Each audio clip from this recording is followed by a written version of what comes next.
본 방송에서 제공하는 투자 정보는 투자 판단에 대한 조언입니다. 방송에서 제공하는 주식의 가치, 가격 상승 및 가격 하락에 대해서는 방송사에서 보장하지 않습니다.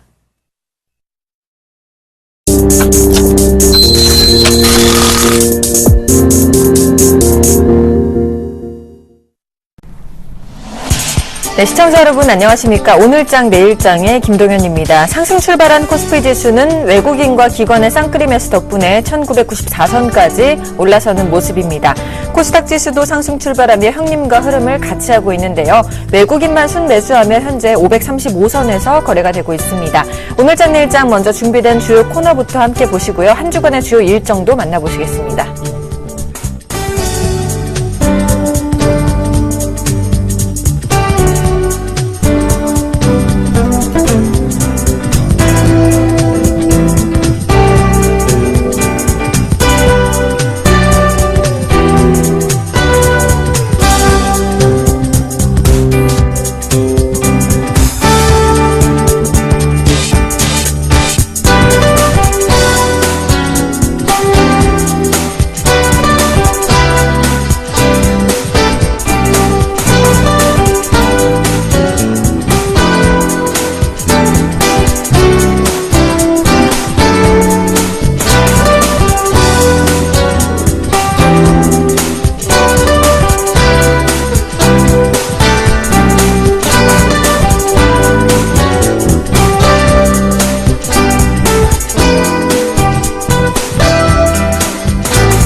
네, 먼저 오늘 우리 시장 어떤 이슈가 영향을 미쳤을지 대신증권 투자컨설팅부 최재식 연구위원 연결해서 오늘장 이슈 점검과 내일장 전략까지 세워보도록 하겠습니다.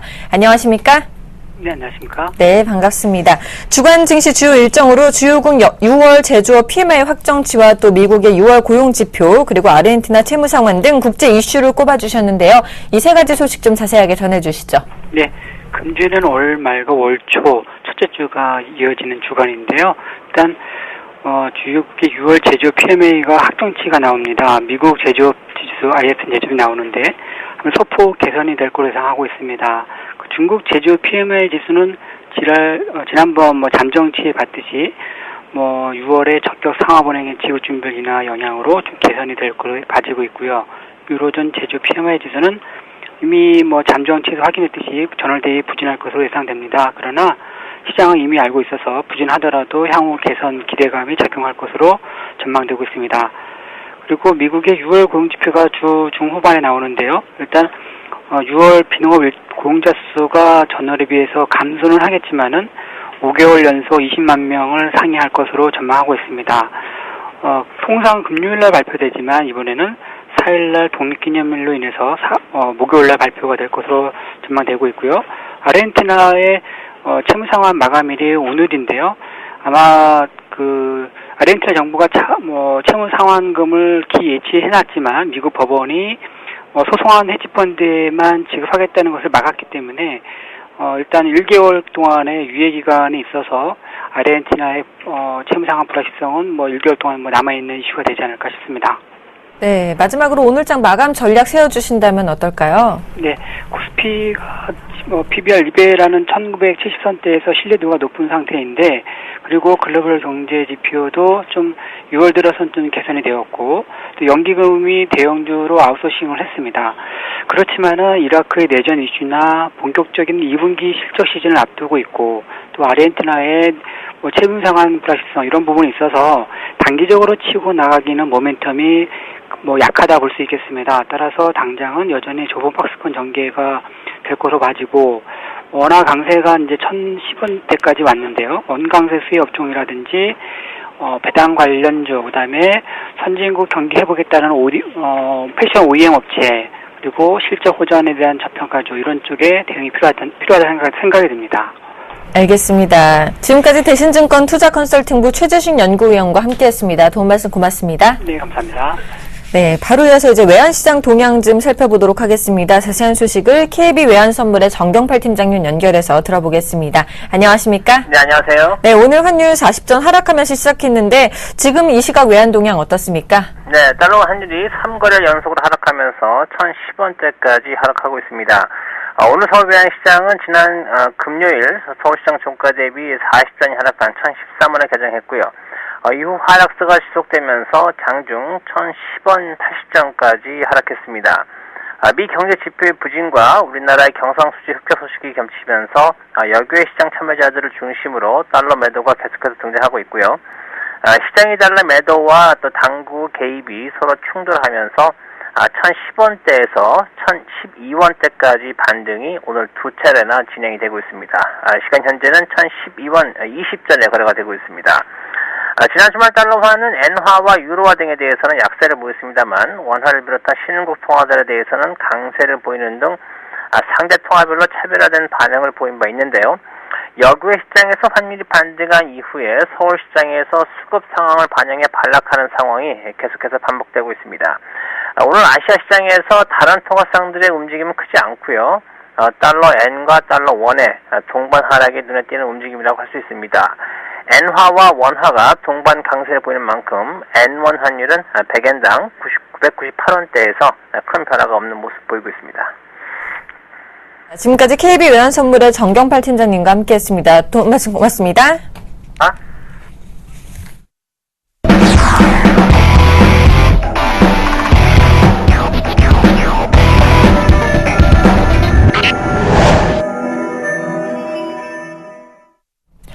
오늘 시장 돋보기 시간에는요, 이번 주 주간 전략을 세워보도록 하겠습니다. 김용준 멘토와 함께합니다. 어서 오세요. 네, 안녕하세요. 예. 반갑습니다.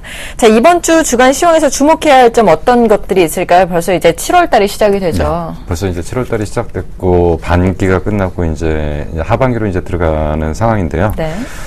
사실 뭐 상반기에 사실 지내고 보니까 별로 재미없었습니다. 지내고 보니까 별로 재미없었고, 그리고 이제 하반기에 대한 기대감들을 좀 가져야 되느냐 말아야 되느냐. 그리고 이제 또, 곧 있으면은 이제 그 휴가철이 본격적으로 진행되는데, 휴가철에는 개인들도 그렇지만은 그 소위 말하는 그 영향력 있는 펀드 매니저들도 주식에 이제 손을 놓고, 대부분 이제 매매를 안 한다거나 아니면 비중 축소를 해놓고서 휴가를 갔다 오는 경우들이 많기 때문에, 과연 이제 7월 장세가 상승장으로 볼 거냐 아닐 거냐에 대한 여러 가지 이제 생각들을 좀 많이 하게 하는 장입니다. 자, 근데 먼저 우리가 이제 그 최근 며칠 전부터 이제 말씀드렸던 것들 중에 가장 중요한 포인트가 뭐냐면 글로벌 경기 회복에 대한 기대감을 좀 가져보자라는 얘기를 좀 계속적으로 드렸습니다. 일단은 뭐 그 전체적인 그 우리나라는 이제 수출 주도형 나라이기 때문에 결국은 이제 미국이 어떠냐, 유럽이 어떠냐, 중국이 어떠냐에 따라서 상당히 좀 많은 어떤 그 주가의 그 등락들이 좀 나타나는데, 사실 이제 뭐 지내고 보니까, 미국 같은 경우는 그래도 이제 그 엄청난 유동성을 풀었던 거에 대한 효과들이 좀, 서서히 좀 나타나는 부분이 있다고 볼 수가 있죠. 그래서, 뭐 큰 틀에서 보면 실업률 잡혔고요. 경제 지표 잡혔다. 근데 이제 그동안 문제가 됐던 부분이 사실은 이제 물가라고 얘기를 했는데, 돈이 풀렸음에도 불구하고 물가가 안 올라간다는 얘기는 결국은 소비 주체들이 소비를 안 하고 있다라고 보는 거고 경기에 대한 불확실성이 높았다는 얘기를 하는데 최근에 갑자기 기습적으로 이제 물가가 올라가면서 소비 주체들 역시도 이제 향후 경기 전망에 대해서 긍정적으로 보고 있다는 얘기를 전해드렸던 바 있습니다. 유럽 역시도 지속적으로 지금 돈을 풀고 있는 과정이죠. 그렇기 때문에 이러한 부분들이 좀 서서히 좀 잡혀갈 가능성이 좀 상당히 크고요. 중국 같은 경우에는 대규모 부양책은 사용을 하지 못하지만 스몰 부양책을 계속적으로 이제 사용을 하면서 경기의 하단을 잡아내고 있고요. 그리고 이제 연말 기준으로 이제 7.5% 정도의 성장을 좀 기대하고 있다라고 일단 볼 수가 있습니다. 그래서 지금 이 전반적인 어떤 글로벌 경기에 대한 기대감들은 향후 나타날 가능성이 상당히 크고요. 이러한 부분들은 하반기로 가면 갈수록 그 글로벌 경기 회복에 대한 기대감들 조금 더 그 우리 시장의 어떤 중심축으로 자리 잡을 가능성이 상당히 크다. 그러면서 또 한 가지 말씀드렸던 게 지수가 상단이 아니기 때문에 하단에선 이러한 부분들이 적절히 좀 반영될 가능성이 좀 상당히 크다라고 말씀드렸습니다. 또 한 가지는 이제 그 본격적인 실적 시즌에 돌입했습니다. 국내 업체들이 일단 국내 업체들의 그 실적에 대한 2분기 기대치는 사실은 좀 부담을 좀 느끼고 있다라고 일단 볼 수가 있는 거죠. 첫 번째로 신호탄을 보여줬던 게 뭐냐면 삼성전자인데 2분기 실적 기대감 영업이 9조 원 정도까지 예상을 하다가 지금 심한 경우에는 8조 원도 무너져서 7조 8천억까지 지금 내려오는 것 같습니다. 근데 뭐 봤을 때는 8조 원 초반 정도라면은 뭐 어느 정도 삼성전자 실적이 좀 예상이 되는 게 아닌가 생각이 들고요.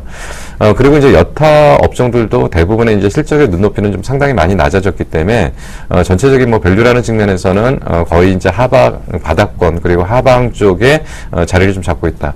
최근에 이제 종목들이 나타나는 현상들이 어떤 현상들이 보이자면 느닷없이 갑자기 종목들이 이제 5에서 7% 정도 급반전하는 종목들이 나타난다. 이런 것들은 결국 이러한 대부분의 어떤 흐름들이 녹아 있어서 그 기업에 대한 실적들은 충분히 반영됐다라고 일단 볼 수가 있습니다. 거기다가 이제 기타 변수로 지금 볼 수 있는 것들이 이제 환율에 대해서는 굉장히 우려가 좀 됩니다. 그러니까 뭐냐면 지금 그 달러 대비 원화의 환율도 문제지만은 그래서 이제 1,000원대가 이제 무너지느냐 마느냐 뭐 이런 것들도 사실 문제지만은 우리나라는 수출 주도용 나라이기 때문에 엔과 원의 방향 그리고 위안화와 원의 방향이 굉장히 중요하다고 말씀드렸는데 이것은 결국 각국으로 나가면 바로 가격 경쟁력으로 나타나는 건데 결국 원화 강세의 추세가 지속된다고 한다면 수출 경쟁력에서는 좀 굉장히 불리한 여건이다. 그래서 이제 일부에서는 지금 무슨 얘기까지 나오냐면 빨리 그 금리를 인하를 해야 된다. 빨리 금리를 인하해서 유동성을 풀어서 환율을 잡아야 된다는 얘기까지 지금 나오고 있는데요. 결국 이제 한국은행에서는 뭐 다른 어떠한 이유들 때문에 이 속도를 좀 제대로 좀 못 내고 있는 것 같은데 결국은 지금 이제 대외적인 수출 여건들은 굉장히 불리해 가고 있다. 뭐 방금 아까도 엔달러 말했지만 이제 1,000원이 깨져서 이제 900원대로 이제 진입을 했고요. 이런 부분들이 국내 업체들의 실적으로는 직접적으로 영향을 미치면서 부정적인 요소들을 좀 보이고 있다라고 일단 볼 수가 있고요.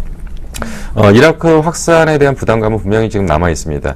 뭐 이런 것들은 돌발 변수이기 때문에 뭐 시장에 전체적인 충격을 준다라고 보기보다는 원자재 가격에서 유가의 방향을 좀 결정하는 거에서 계속적으로 중요하게 보셔야 된다라고 말씀드렸습니다. 뭐 7월 증시 전체적인 흐름으로 봤을 때는 긍정적인 요소와 부정적인 요소가 섞여 있는 부분은 맞는데 바닥권에 있기 때문에 악재가 반영되기보다는 호재가 반영되는 그런 사이클로 좀 봐야 되지 않을까 좀 생각이 듭니다. 알겠습니다. 이렇게 7월 증시의 변수에 대해서 좀 몇 가지 살펴봤고요. 그렇다면 이제 7월에 좀 우리가 기대해봐야 할 이슈는 어떤 것들이 있을까요? 예. 일부 종목에 대해서 이제 그 합병 이슈가 좀 있는 것 같아요. 그래서 이런 것들이 이제 시장을 어떤 중심축으로 잡아서 시장의 방향을 좀 위쪽으로 끌고 나가지 않을까 좀 생각이 드는 게요. 코스닥에서 그래도 이제 시가총액이 좀 제법 되는 종목이 이제 그 다음인데요. 다음이 이제 카카오톡하고 이제 만약에 합병이 되게 된다면 시가총액 비중은 좀 상당히 많이 올라가겠죠. 그러면 지수의 영향력은 상당히 좀 커질 가능성이 있다. 근데 이제 지금 한 두 가지 정도의 어떤 기사들이 나오는 것 같습니다. 카카오톡 보이스톡이라고 하는 거를 쓰이는 거에 대해서 일부에서는 지금 무한 요금제를 채택했던 부분들은 한계가 있었는데 이 부분을 10월부터는 다시 풀겠다 그래서 대부분의 이제 보이스톡 하는 거에 대해서 부과되는 요금이 좀 작아진다. 그리고 결국은 다음과 카카오톡의 어떤 실적인 시너지 효과는 결국 이제 다음은 이제 PC 기반이고 카카오톡은 모바일 기반이기 때문에 이런 것들의 그 시너지 효과가 잘 나타난다고 한다면 전체적인 지수의 방향은 긍정적이라고 일단 볼 수가 있고요. 아마도 지금 이제 일부 이제 이런 것들을 좀 기대를 하면서 최근에 수급적인 부분이나 모든 부분에서 좀 안정을 좀 찾으려고 한다면 이러한 것들이 지수의 어떤 방향성 그리고 이제 코스닥 지수의 방향성을 좀 결정하는 중요한 지표가 아닌가 좀 생각이 들고요. 또 하나 그러니까 뭐 물론 이제 얘네들이 전부는 아닙니다. 그렇지만 이제 제일모직하고 삼성 SDI 사실은 3조짜리와 7조짜리가 합쳐서 11조짜리 회사가 탄생을 하는 건데요. 이게 뭐 11조짜리 회사가 정도 되면 이제 시가총액 비중이 좀 상당히 높아지는 부분이 있고요.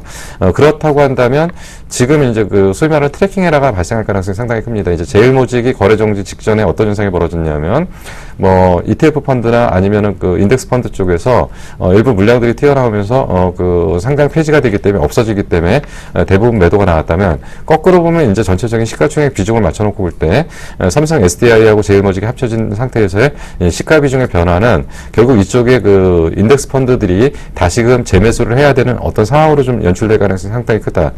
그리고 이제 계속적으로 지금 기대감이 좀 나타나고 있는 것이 하반기에 2차 전지에 대한 기대감들이 중요한 이슈가 되면서 결국 이러한 종목들이 전체적인 시장의 어떤 분위기들을 형성을 한다라고 한다면 장애 방향들은 괜찮은 방향으로 흘러갈 가능성도 있다라고 판단이 됩니다. 네, 시장의 방향성까지 좀 말씀해 주셨는데 자, 7월 시장 전망해 본다면 어떨까요? 네, 일단은 지금 이제 오늘 같은 경우는 좀 맞고 떨어지는 모습을 좀 보이고 있는데요. 네. 그러니까 그 맞고 떨어지는 거에서 가만히 내용들을 보니까 시가총액 비중의 절대 비중이 높은 쪽의 종목들이 좀 맞고 떨어지는 것 같고요. 바닥에 있는 종목들은 돌아서 나오는 패턴들을 좀 보이고 있다. 결국 무슨 얘기냐면 그동안 이제 그 지수만 땡겼던 부분에서 이제는 종목별 장세들이 좀 연출될 가능성이 있고요. 그거는 대형주고 중소형주고 같은 방향을 갈 가능성이 상당히 크다라고 일단 볼 수가 있습니다. 전체적인 지수의 방향은 거래소는 1980 정도의 지지 여부를 확인을 해야 될 필요가 있고요. 1980이 지지가 된다면 2000선을 안착을 해서 어떤 지수의 새로운 변화들을 좀 보일 가능성이 있다. 근데 이번에 지수를 끌어올리는 것들은 뭐 시가총액 상위 종목이 지수를 꾸준하게 끌어올리는 안정적인 지수 상승권으로 보는 것보다는 지수의 박스권 상단을 또 한번 결정하는 자리가 되지 않을까 생각이 됩니다. 그래서 바닥권에 있는 종목들의 순환매 정도의 어떤 장세를 좀 볼 수가 있고요. 지금은 분명히 2000선 안착을 위한 마지막 준비 과정이라고 일단 볼 수가 있고요. 결국 지수는 2000을 안착해서 조금 더 추가적인 상승을 보일 가능성이 상당히 크다라고 일단 볼 수가 있습니다. 코스닥 역시도 지금 종목별로 바닥권 지금 확인을 하고 있는데요. 지수는 520포인트 기준으로 6월 9일날 저점을 찍었고요. 다시 한번 6월 24일날 524포인트 찍으면서 520포인트에 대한 지지를 지금 확인한 상태에서 530권대에서 지금 매매 공방이 진행되고 있는데 앞부분에 형성했던 6월 20일 권대의 가격대가 이제 540포인트 정도가 된다면 540포인트를 뚫으면 바로 이제 저항선이 60일 동평균선이 나오게 됩니다. 그리고 이 60일 동평균선이 548포인트 정도. 여기를 일단 돌파를 해서 550에 안착했을 때 중소형주의 강세장이 이어질 가능성이 있다. 근데 지금 바닥권에서 종목이 빠르게 순환을 하고 있기 때문에 지금 업종이 턴을 하거나 어떤 특정 종목이 가는 거라고 보시면 안 되고요. 지금은 바닥권에서 순환매가 돌고 있다. 이건 거래소나 코스닥이나 역시 마찬가지입니다. 그래서 이러한 한 바퀴 순환매가 돌고 나서 본격적으로 상승할 종목이 추려질 가능성이 있기 때문에 지금은 순환매에 대비하는 매매에서 지금 매도를 못하신 분들은 좀 지겹다고 파시는 것보다는 가지고 계시다가 순환매 돌고 나서 더 이상 추가적인 상승을 못하는 흐름이 잡혔을 때는 교체 매매 여부를 결정할 거고요. 지금은 순환매를 대비하는 매매 전략을 사용하시는 게 좋을 걸로 판단이 됩니다. 알겠습니다. 지금까지 샘플러스 김용준 멘토와 함께했습니다. 오늘도 도움 말씀 고맙습니다. 네, 감사합니다.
안녕하십니까, 남원호 멘토입니다. 주말 잘 보내셨습니까? 오늘이 6월의 마지막 거래일이네요. 자, 윈도우 드레싱이 지난 한 2주 연속 계속 진행이 되어 왔고요. 오늘도 기관들이 순매수에 나서고 있습니다. 자, 그래서 윈도우 드레싱 효과 때문에 지수가 그래도 안전판 노릇을 하고 있는데, 문제는요, 이게 이제 내일 7월로 넘어가면 어떻게 되느냐. 윈도우 드레싱으로 들어온 물량들이 다시 터져 나오지 않을까. 이런 두려움도 분명히 가질 수 있는 시점이 아니겠나 싶은데, 지금의 기간의 흐름을 보면은요, 그러한 흐름들이 나올 것 같지는 않습니다. 왜냐면 종목을 매수하는데 시가총액 상위 종목들만 윈도우 드레싱만을 보고 들어온 매수라기보다는 종목별로 굉장히 다양하게 매수를 하고 있다는 거죠. 그러면 윈도우 드레싱 이후에 물량이 나올 가능성은 굉장히 좀 희박하다, 이렇게 생각하시면 되겠습니다. 여튼 7월을 앞두고 있는데요, 7월에는 충분히 기대해도 될 만한 장이다, 이렇게 말씀해 드릴게요. 자, 오늘은 특징주 Y 시간이니까요. 오늘의 특징주는요, 그간에 이렇게 순간적으로 많이 급락한 종목도 없을 거예요. 근데 오늘 좀 강한 반등이 나오고 있는 종목입니다. 동부하이텍입니다. 자, 동부하이텍 주가가요, 오늘은 급등이 나오고 있어요. 상한가 근처까지 올라갔네요. 3,890원. 아까 한 10%대 내외에서 왔다 갔다 하더니만 지금 이제 상한가를 시연하고 있습니다. 자, 그러면 동부하이텍 주가가 왜 이렇게 오늘 급등했는가? 첫 번째 이유는요, 누구나가 알 수 있는 가장 간단한 이유입니다. 그 이유는요, 많이 떨어졌으니까요. 바로 이게 정답입니다. 그런데 많이 떨어졌다고 해서 상한가가 바로 나오기보다는 뭔가 어떤 재료를 가지고 나오게 되는데요. 주가가 오늘은 어떤 내용이 나왔냐면 동부그룹의 채권단 지원입니다. 자율협약 수용 여부 결정에 대한 기대감으로 지금 동부그룹주가 전부 다 강세를 보이고 있는 도중에 동부하이텍도 동반적으로 강세를 보이고 있다. 이렇게 보시면 되겠네요. 자, 수급 동향을 보면 꽤 재밌는데요. 5월달 있잖아요. 5월달 주가가 6,500원대에서 왔다 갔다 할 때요. 이때부터 외국인하고 기관이요, 엄청나게 매도를 했습니다. 거의 주가가 바닥을 찍는 3,370원대까지 계속적으로 외국인하고 기관들이 팔았었는데, 최근 5일이네요. 자, 3,370원. 즉, 마지막 이 바닥권에서의 5일은요, 외국인들이 매수를 보였다는 거죠. 계속해서 매도를 보였던 외국인과 기관이었는데 외국인이 먼저 바닥 포인트에서 매수 포인트로 돌아서더라. 그러면요, 이런 게 있잖아요. 수급이라는 게 순간적인 가격에 영향을 미친다 그랬죠, 제가. 순간적인 가격에 영향을 미쳐가지고 일정 부분에서 수급이 전환이 된다면 1차적으로 여기에서는 한 템포 분명히 쉬어갈 가능성이 높다. 그 높은 지점이다. 근데 왜 외국인들이 최근 5일에 매수를 했을까를 여러분들이 항상 생각을 하셔야 돼요. 왜 가격이 4,000원권에서 4,000원 이하권에서는 그렇게 팔던 외국인들이 매수 전환을 했을까? 이러한 내용이 자율협약이 나온다는 내용도 전혀 없었는데 왜 매수를 했을까? 그거는요, 항상 외국인들이든 어느 집단이든 자기들의 가치평가와 자기들의 전략 속에 숨어 있는 건데 그 가격에서 새로이 매수 전환이 되어서 5일 연속 매수가 된다는 것은 분명히 일정한 부분에 가치평가가 있었다. 이렇게 여러분들이 생각하셔야 됩니다. 자, 중요한 관찰 포인트 보면은요, 제일 먼저 중요한 것은 이제 자율협약의 성사가 되느냐 마느냐의 문제인데요. 지금 제일 많이 싸우고 있는 게 뭐냐면 동부그룹의 오너들 돈 좀 내라 이거예요. 우리가 채권단들이 우리만 손해보고 계속 지원해주고 이렇게 돼서는 안 되는 거 아니냐. 너네 사재 출연해라. 근데 더 이상의 사재 출연이 힘들다. 우리 낼 만큼 냈다. 이렇게 버티고 있는 거예요. 이것 때문에 이 협약이 굉장히 좀 뒤로 딜레이 된 것은 사실인데, 문제는 뭐냐면 바로 동부그룹의 어떤 지주회사격이죠. 동부 CNI가 거의 지주회사격인데 만기 도래하는 회사채들 이거 어떻게 할 거냐 이거죠. 동부제철도 회사채 만기 도래하고 이 부분을 해결하지 않고서는 나갈 수가 없습니다. 해결이 안 되면 어떻게 되죠? 바로 워크아웃 들어가는 거죠. 워크아웃이라든가 아니면 바로 법정관리 들어가는 겁니다. 그래서 그렇게 되면 어떨까요? 그냥 기업 자체가 존폐가 어떻게 될지 장담할 수 없는 상황이거든요. 그렇기 때문에 이 부분에서 자율협약이 되었고 채권단이 일단 일정 부분 현재 닥친 부분에 대해서는 지원을 해주겠다로 방향을 잡았으니까 그 다음 후속타는 이제 사재 출연 일정 부분 나올 가능성은 분명히 있지 않을까 이렇게 봐야 되겠네요. 그래서 그간에 동부그룹의 이 법정관리 워크아웃 들어가는 거에 대한 두려움 때문에 주가가 전부 다 급락을 했었는데 이 부분이 이제 가장 큰 한 8, 9분 능선을 넘어섰다. 이렇게 봐도 될 것 같습니다. 자, 그리고요, 지금 동부 하이텍으로만 이제 접근을 한다면 우리가 체크할 게 뭐냐면 지금 이제 어디로 매각되느냐. 동부 하이텍은요, 아직은 적자 기업입니다. 그리고 지난 한 3년 연속으로 굉장히 좀 안 좋은 실적들이 분기별로 나오고 있는 상황이긴 해요. 그런데 지금 이 동부 하이텍이 파운드리 업체인데 시스템 주문형 반도체 설계 생산하는 회사인데 이 파운드리가 세계 제1의 파운드리 업체가 어디냐면 대만의 TSMC죠. 이 회사 주가가요, 홈런입니다. 거의 끝도 없이 날아갈 정도로 홈런이 되고 있는 것은 무엇일까요? 이 파운드리 자체가 굉장히 지금 성장성과 수익성이 있다는 거죠. 그러면 동부 하이텍이 이 기업만으로 봤을 때는 분명히 여지껏 상당히 안 좋은 실적을 냈지만 이 또한 하이닉스처럼 떠오를 수 있는 자리가 거의 왔다고 봐야 되거든요.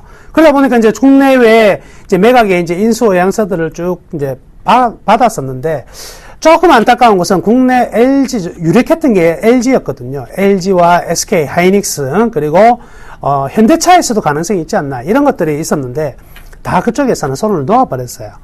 그래서 결국 이제 세 군데에서만 인수의향서가 들어왔는데 하나는 이제 전략적 투자자와 그리고 재무적 투자자 그리고 하나는요 일단 외국계 중기업 중견기업이라 볼 수 있는 하이닉스에서 분사된 매그나 칩에서의 인수의향서가 들어오지 않았나 이렇게 지금 추측하고 있는 상황입니다. 여튼 이 세 군데에서 어느 쪽에서 그리고 얼마나 가격에 이 매각이 되느냐가 이 기업은 가장 중요한 포인트다. 이렇게 볼 수가 있겠네요. 그래서 동부그룹 자체의 리스크를 떠나가지고 동부 하이텍으로서의 그 가치를 평가를 해야 되고 그게 따라서 주가가 이제 움직일 가능성이 많다.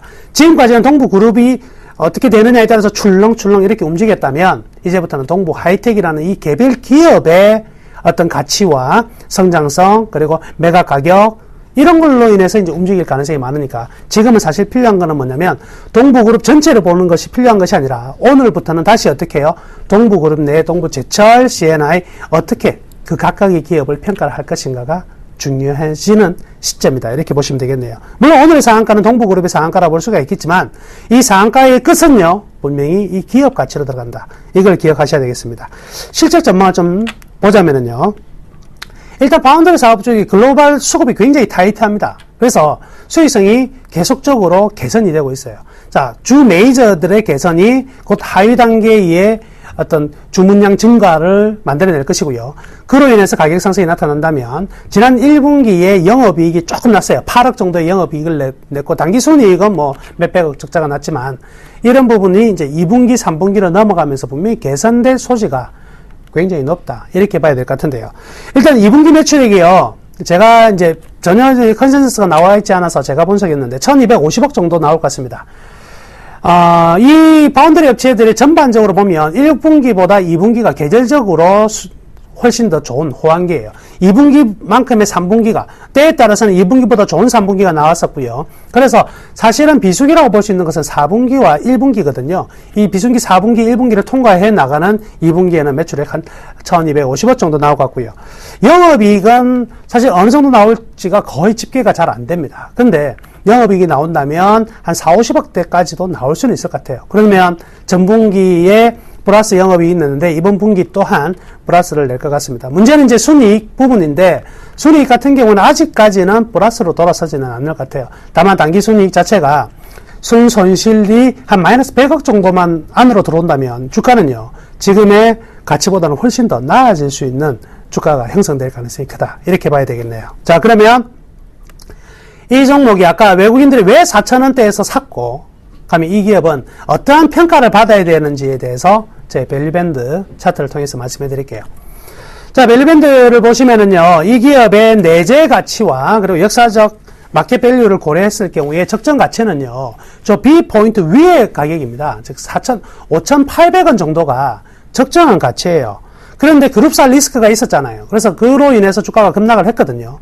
급락을 했다고 하더라도 중간 B 포인트인 4,800원대는 충분히 기준가의 역할을 할 것으로 생각합니다. 즉 뭐냐면 4,800원 최하 이 근처에서는 움직여야 된다 이래 볼 수가 있는데 바로 A 포인트까지 급락을 했죠.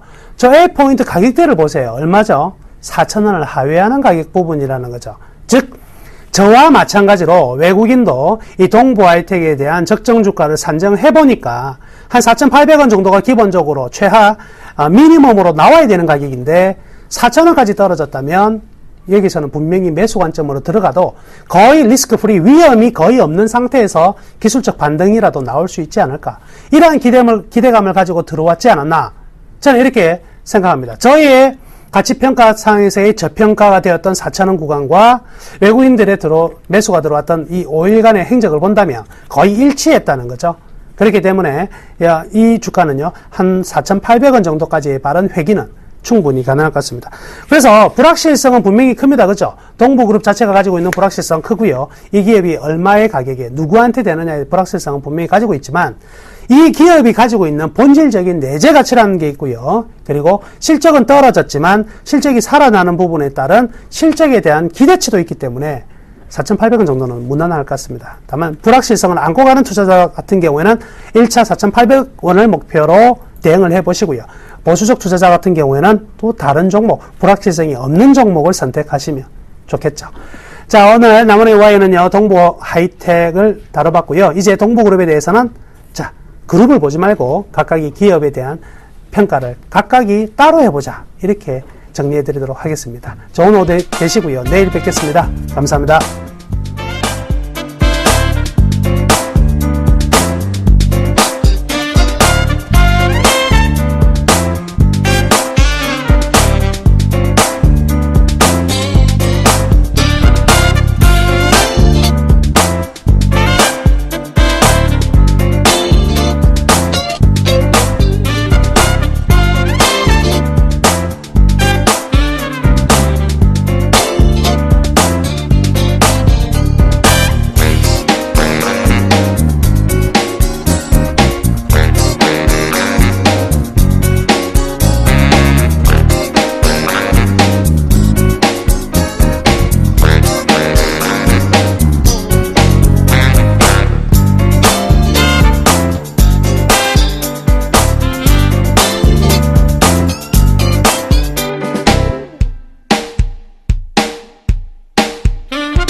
안녕하십니까, 김현우 멘토입니다.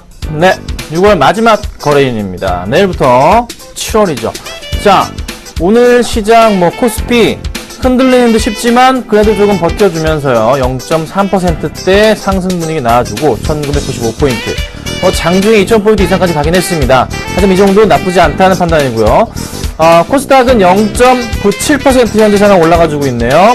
536포인트까지 좋은 흐름 유지해주고 있습니다. 상승 분위기 계속 도출되고 있는 포인트, 긍정적으로 보셔야 됩니다. 하지만 제가 보는 관점은 지난주부터 계속 말씀드리는 것은 코스피 실적주 전략으로 대응을 하셔야 됩니다. 자, 이번 주에 주목해야 될 여러 가지 이슈 포인트 잠깐 말씀을 드려보자면요. 내일은 자동차 판매량에 대한 부분 보셔야 되고요. 그리고 삼성전자나 고용지표에 대해서 잘 보셔야 됩니다. 여기서 주목해야 될 거, 삼성전자의 그 실적 흐름일 텐데, 좋게 나오건 나쁘게 나오건 간에 시장 쏠림 자체, 시장의 시선 자체는 실적주 위주로 해서 편입이 이루어지고 있다는 거 참고하시고 대응하셔야 됩니다. 무조건입니다. 코스닥 말고 코스피 실적주 보셔야 된다. 한 번 더 말씀드리고요. 오늘 한 종목 가지고 나왔습니다. 조금 이따가 살펴드리도록 할게요. 자, 그리고 오늘은요, 전화도 같이 받습니다. 자, 문자는 013-3360-1100번이고요. 전화는 02-3153-2611에서 2번인데, 전화를 조금 해볼까 해요. 그래서 아래 번호 나가는 곳으로 전화 빨리 주시면요, 제가 빨리빨리 제 방식대로 상담해 드리도록 할 테니까 빠른 연결 부탁드리도록 하겠습니다. 자, 수급 100점주 보고 시작하겠습니다. 자, 오늘 장이 5가지 종목입니다. 현대건설, LG화학, 롯데케미칼, 대우인터내셔널, SK네트워크스 가지고 나왔습니다. 자, 한 번 더 말씀드릴게요. 전화번호를 한 번만 더 PD님 좀 띄워주세요. 자, 02-3153-2611번에서 1612번이에요. 아래 나오고 있죠? 네, 저 번호로 전화를 좀 주시면요, 빠르게 도와드리도록 하겠습니다. 자, 첫 번째 종목으로 가지고 나온 게 제가 현대건설 가지고 나왔습니다. 자, 급등을 해요. 네. 현대건설 언제부터인가요? 지난주부터 좀 급등을 합니다. 그렇죠? 지난주부터 계속적으로 올라갑니다. 오늘도 3.7%까지 급등을 하고 있는, 3.9%까지 급등을 하고 있는 포인트가 잡힙니다. 수급 볼게요. 누가 끌어올렸습니까? 개인이 팔고 기관이 사주니까 올라갑니다. 외인은 가만히 있죠. 기관이 이렇게 많은 물량을 사줍니다. 퍼펙트한 기간 수급 자체가 쫙쫙 들어오네요. 정말 좋은 모습이에요. 그쵸? 자, 개인을 팔고 나갑니다.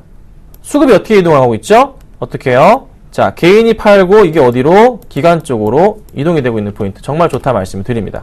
오늘장 수급도요.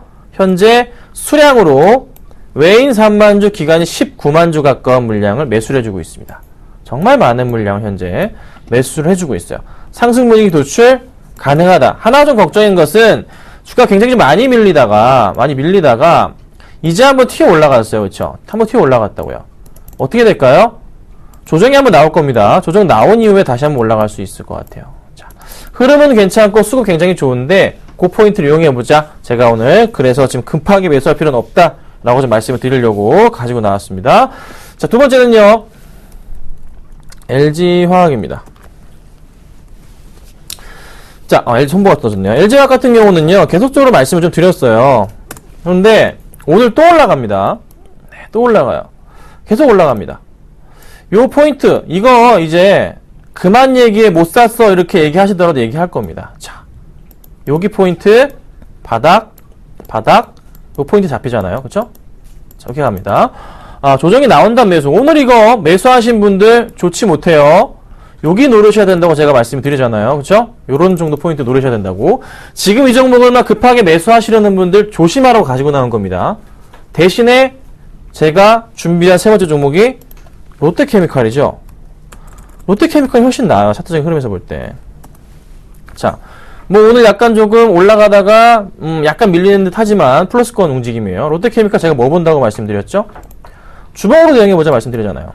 주봉으로 요 바닥 포인트에서 요 바닥 포인트 잡고서 요 라인 하나 만들고 요렇게 올려서 이 그림을 보자. 갑자기 급등합니까? 아니죠? 요렇게 가다가 이렇게 조정 나오다가 다시 올라가다가 조정 나오다가 올라가다가 이런 식으로 주가 흐름 자체가 나올 거라고요. 이런 모습이 나올 겁니다. 그렇죠? 급하게 안 갑니다. 계속 천천히 움직일 거예요. 제가 뭐 어느 정도 수익이 나면은 정리를 하긴 하겠죠. 하지만 당분간은 계속적으로 유지하고 가져갈 겁니다. 수익 잘 나고 있는 상태고요. 걱정하지 마시고 가져가시면 되겠다까지 제가 AS를 해드릴게요. 자, 그 다음 종목입니다. 대우인터내셔널입니다. 자, 정말 많이 오르고 있어요.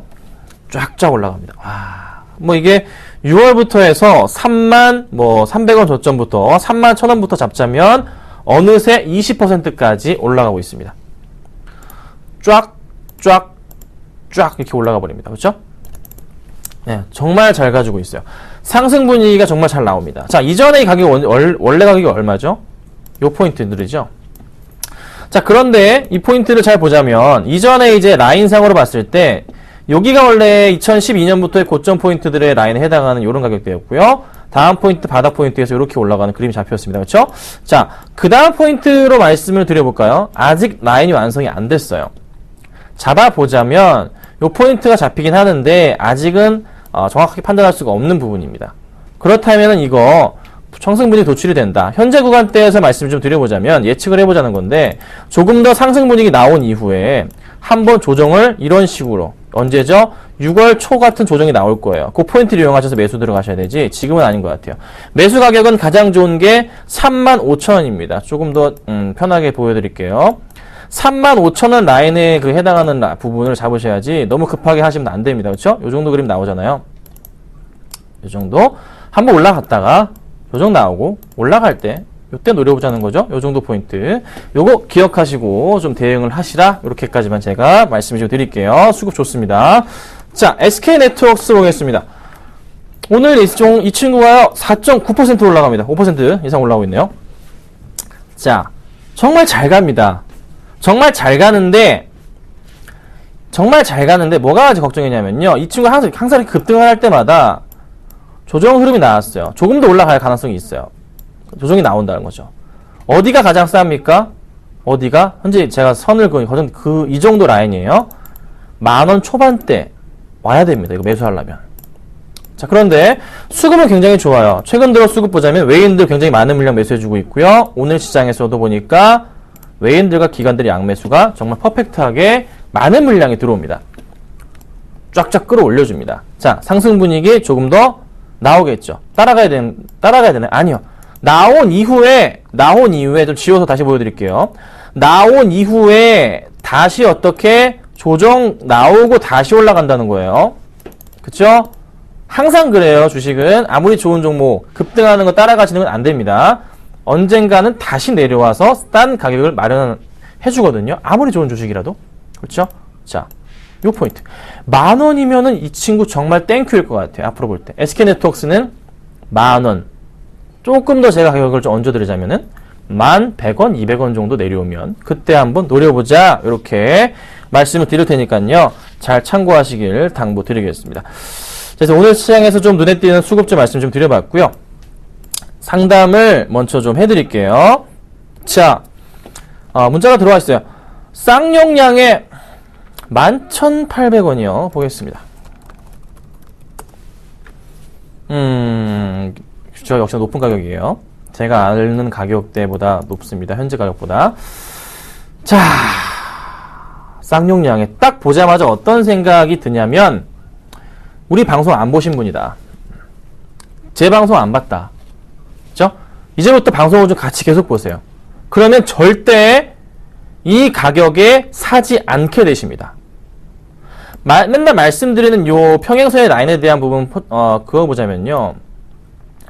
그거 보자면, 사신 구간에 대해서는 판단하기 힘들 수가 있겠지만, 그래도 평행하게 이 라인에 대한 부분을 생각해 봤을 때는, 여기가 이제 바닥 포인트들에 대한 두 번째 라인이었고요. 이 당시에는 작년 12월부터 말까지는 이 정도 포인트가 이제 새로운 라인이 잡혔던 거고, 그쵸? 그 다음으로 새롭게 라인 잡혀가지고 올라갈 때 쥐어보자면, 여기 포인트에서 또 새롭게 라인을 생각해 볼 수가 있는 구간이었어요. 그쵸? 맞잖아요. 그리고 나서 요렇게.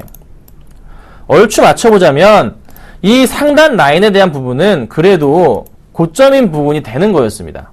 조심했어야 되는 라인이에요. 조심했어야 되는. 여기 포인트는, 고점은. 조심했어야 됐다고요. 근데 그때 매수가 좀 들어가서 너무 안타깝습니다. 자, 조정이 나왔다가 다시 올라와 있죠. 같은 업종인데요. 전형적인 그 흐름을 보여주는 회사를 보여드리겠습니다. 유진기업입니다.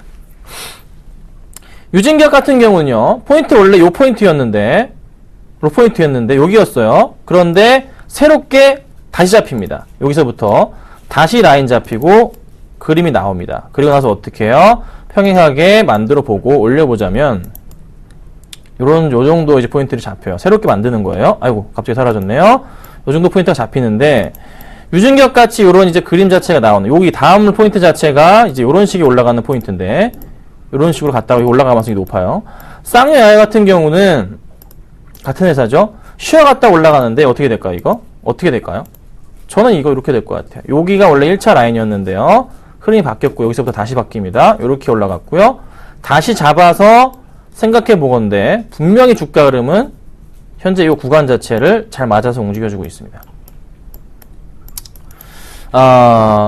이 내려왔다가 이렇게 올라갈 가능성이 있다고 보거든요. 여기가 얼마냐면요.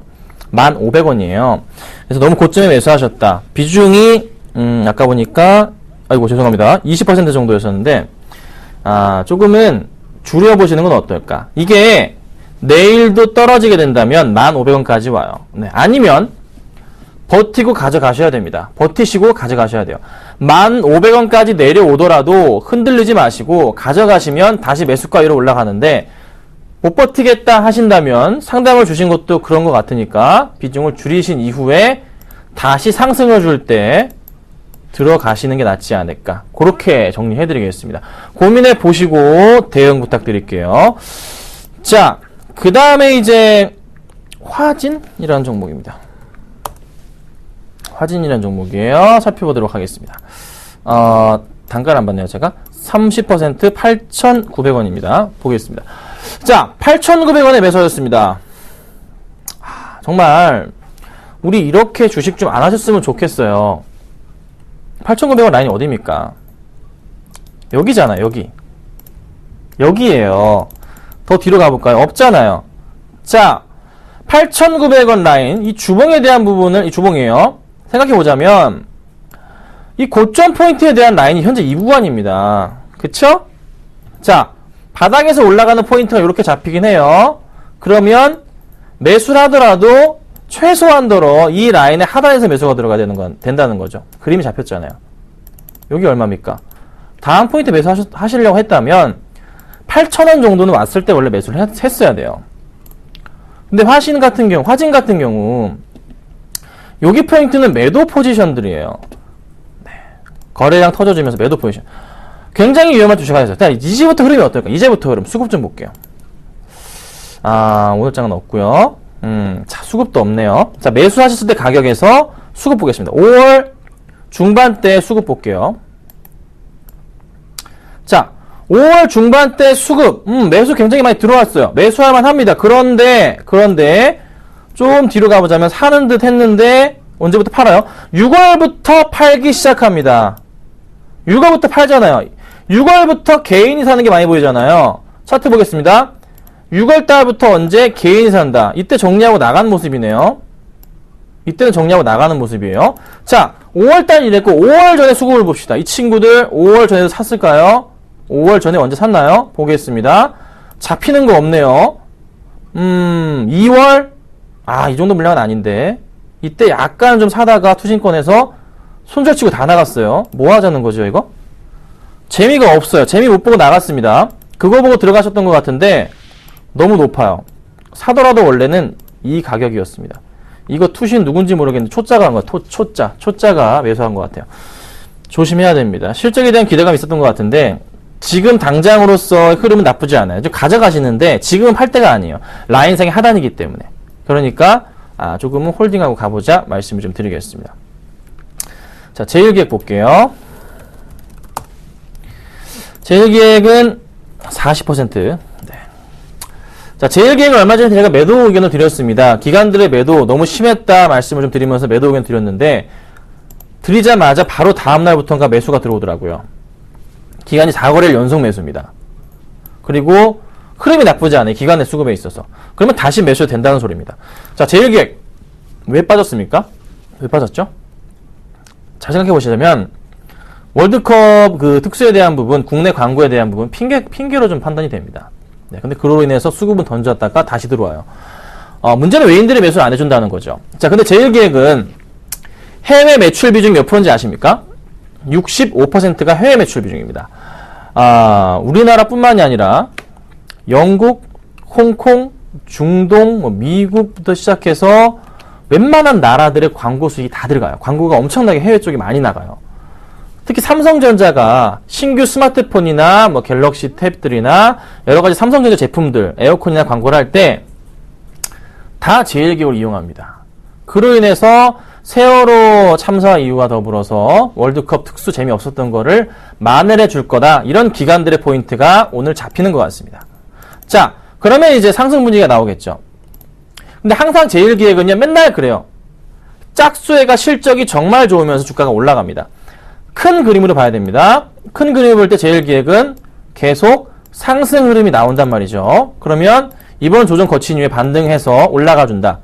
21선 위로에 타고 올라가면서 25,000원 위로도 상승 분위기가 도출되는 경우가 생길 가능성이 높다는 판단이에요. 기관들이 좀 계속 매수가 들어와 준다면. 오늘 볼게요. 자, 근데 오늘은 기관이 팔고 나가요. 연기금은 좀 매수가 들어오는데 약간 좀 차익 실현 물량이 나오는 것 같습니다. 그래서 조금 더 지켜는 봐야 돼요. 네, 하지만 최근에 수급은 양호했기 때문에 조정을 거친 이후에 상승 분위기가 나올 가능성. 확실한 것은 바닥은 확인하면서 기관들의 매수가 들어왔다. 그 포인트는 정답이 나와 있습니다. 그러면 이거에 대해서 팔 필요는 없어 보입니다. 가져가셔야 됩니다. 네, 지금은 제가 또 말을 바꿨는데 수급이 들어오니까 가져가자는 거죠. 그렇죠? 그러니까 조금 더 힘을 내보시고 수급이 계속 패턴 변화가 최근에 좀 굉장히 좀 움직임이 심한데 지금으로서는 나쁘지 않아요. 이거 좀 더 지켜보도록 하겠습니다. 아셨죠? 자, 제가 오늘 가지고 나온 종목이 있는데요. 그거 보고 AS 해드릴게요. 자, 오늘 제가 가지고 나온 종목은요. 먼저 좀 해볼게요. CJ CGV입니다. 자, CJ CGV 오늘 갖고 나왔어요. 바닥에서 좀 많이 올라가는 포인트 나옵니다. 자, CJ CGV를 갖고 나온 이유 설명을 좀 드려보자면요. 뭐가 있죠? 여러분, 영화가 개봉했습니다. 25일날 트랜스포머가 개봉을 했습니다. 벌써 200만이 넘어갔습니다. 굉장히 빨라요. 그런데 아마 이제 트랜스포머가 이제 하반기 국내 영화 시장을 이제 활성화, 그러니까 영화 보러 가자 이런 분위기가 생긴다는 거죠. 무난하게 1000만 관객 정도 되지 않을까 판단인데, 이거 말고요, 명랑이라는 영화도 있어요. 이제 이순신 장군 얘기고요. 그리고 이제 뭐 신의 한 수도 있고 군도 등이 있는데, 저기 나오는 출연하는 배우들의 저기 인기도 굉장히 상당하다는 거죠. 명랑, 최민식, 유승용 씨 되시고요. 신의 한 수, 누구죠? 정우성 씨. 그리고 군도가, 하정우 씨. 네, 감사합니다. 네. 군도 가르쳐 주셨어요. 깜빡해가지고. 하정우 씨가 나오는데, 스케일 자체가 남다른 그런 영화들이 나옵니다. 그래서 7월달 같은 경우는 바닥에서 좀 치고 가는 분위기 자체가 영화 산업 전반에 나올 가능성이 높아요. 2분기 실적 자체는 2D, 3D 비중에서 2D 요금이 올라가고 3D 낮췄거든요. 근데 사실 2D를 더 많이 봐요. 그래서 그러니까 평균 이용 요금 자체가 많이 올라갔어요. 그래서 2분기 실적 좋고, 3분기는 방금 나왔던 영화들 있죠? 네, 영화로 인한 혜택 좋다고요.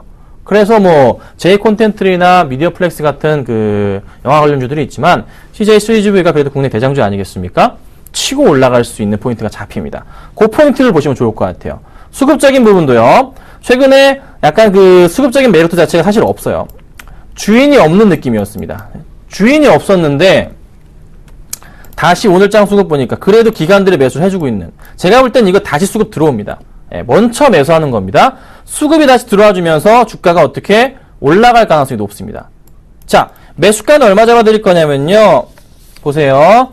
매수가는 48,800원에서 49,000원인데 현재까지 밑으로 내려왔네요. 더 싸게 매수하셔도 상관없겠다 말씀드려보고요.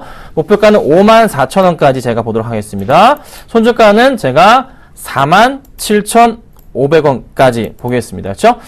자, CJ CU까지 말씀드려봤고요. AS 굳이 할 필요 없을 정도로 양호합니다. 나머지 종목들은 잘 들고 가시면 되겠습니다.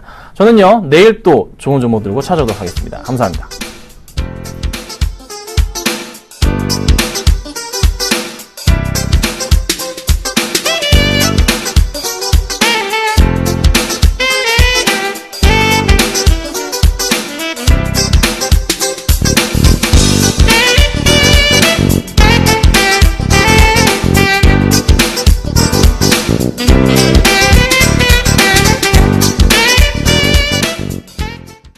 네, 장 마감까지 6분여 정도 앞두고 있습니다. 현재 코스피 지수는 1997선에서 마감이 예상되고요. 코스닥 지수는 536선에서 마감이 예상되고 있습니다. 오늘장 내일장 오늘 준비한 소식은 여기까지입니다. 시청해주신 여러분 고맙습니다.